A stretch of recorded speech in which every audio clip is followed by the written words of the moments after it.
Hey YouTube, welcome back to my channel. I just wanted to do a quick overview of the Troy standard height sights and the Troy micro sight heights. So these standards are for standard co-witness. They're 1.41 inches above the Picatinny rail, and the Troy micros are 1.16 inches above the Picatinny rail. Now just a FYI, if you do go with the micros, you're going to have a hard time finding optics that'll co-witness with it. Something that works well as far as red dots are concerned is the MD25 from Primary Arms on the spacer. Co-witnesses pretty well. And then ADM, American Defense Manufacturing, sells one for the micro red dot, so the aimpoint T1, T2, H1, H2, other micro red dots, the Romeos and Primary Arms MD20. Those will all co-witness with the specific ADM mount that I'll link below. I think it's called the CASV, and that's made to co-witness Troy micros. We also have the offsets right here. So that'll put it at a 45. I'll put them all on the rail individually so you can see how they work. But more importantly is the micros versus standard heights.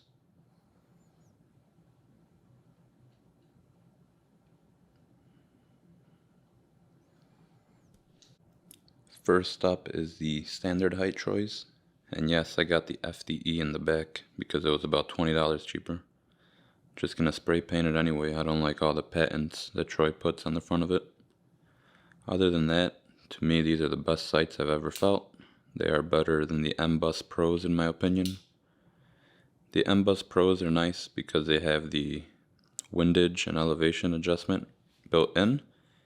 For the Troys you do need the front sight tool to adjust the front. Basically you push that indent in. The windage is here and that's pretty nice. It's not easy to accidentally bump. You can see just a couple of clicks. What's nice is that these will not fold down when bumped the way M-Bus Pros would. No matter how hard you jam it into something, it won't fold unless you push the button.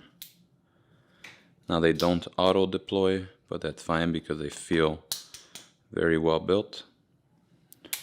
They do flip up very easily.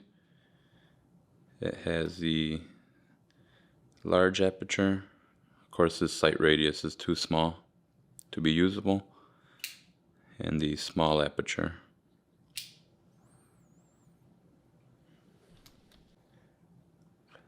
Now here are the Troy micros. Without having both of them side by side, to me it wasn't that big of a difference.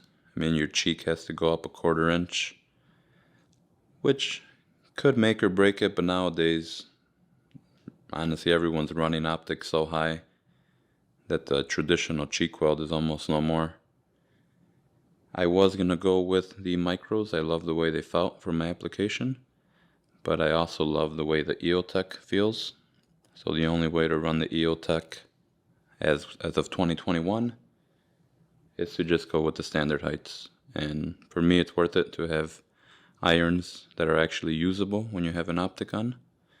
I could have just had these looking at the back of the sight like most people and have unusable irons.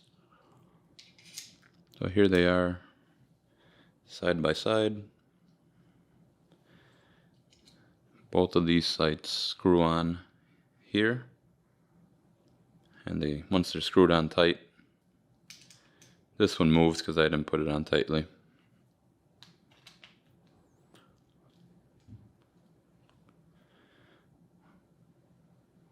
Once they're on there, they're on there. There you go. Very easy to fold, very easy to deploy.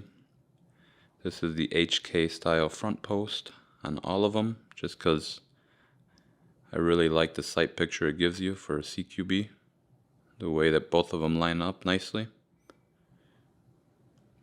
The rear aperture and the front are just very easy to get a sight picture. They do have a diamond aperture, they have tritium inserts, and then the traditional M16 style front post. Now we have the offset sights. Now these sights are really nice compared to others because you can change whether they offset right or left. You unscrew it here, you switch this plate around, and it'll basically be on this side. It could go this way or that way. They are standard co-witness height. Not that that matters too much on an offset, unless you're offsetting irons and a red dot, which I guess sounds pretty cool, why not? Something worth mentioning with these, because when I first got them I couldn't figure out how to install them, is they have to slide on your whole rail. Now it doesn't scratch at all. I thought it was the way it sounds, but I didn't scratch the rail at all going from the front of the rifle to the back. And then you put the screw in to hold it in its place.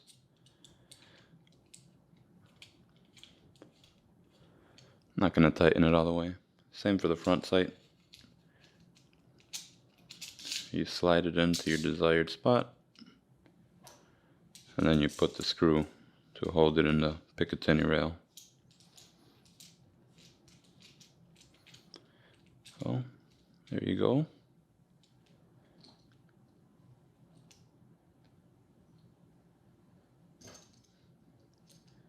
And I'll go ahead and put the micro back on too, just so we'll have them all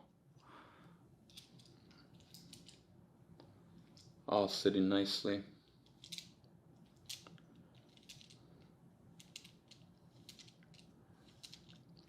Oh, here we go. Micros and offsets. Like I said, these offsets could be put on either side, right-handed, left-handed. They're a 45-degree offset, and they also fold. Well, they fold if something's not in their way.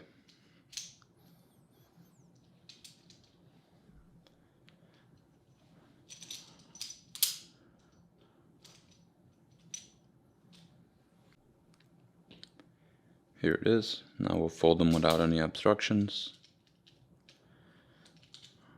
All of them folded. Folded.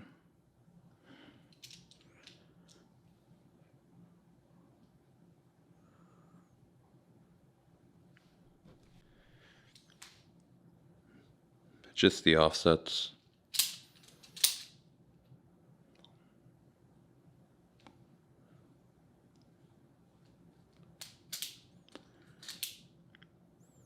If it seems a little hard to do, I'm just dumb at doing this on camera. I'm looking through the screen of the camera. See? But they're not hard at all.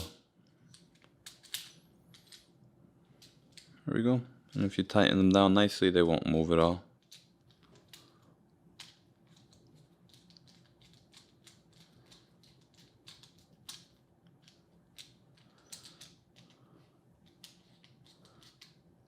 Make sure to always put pressure forward when you're installing any iron sights or sights. I'm just doing this for the video. Obviously they're not going to go on this section of rail.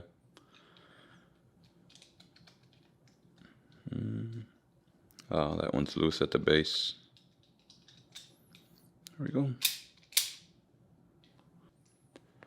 Hope this video helped somebody make up their mind. All the choice sights are very nice. Only complaint for me is the lettering. I'm going to spray paint them. Have a great day. Thank you.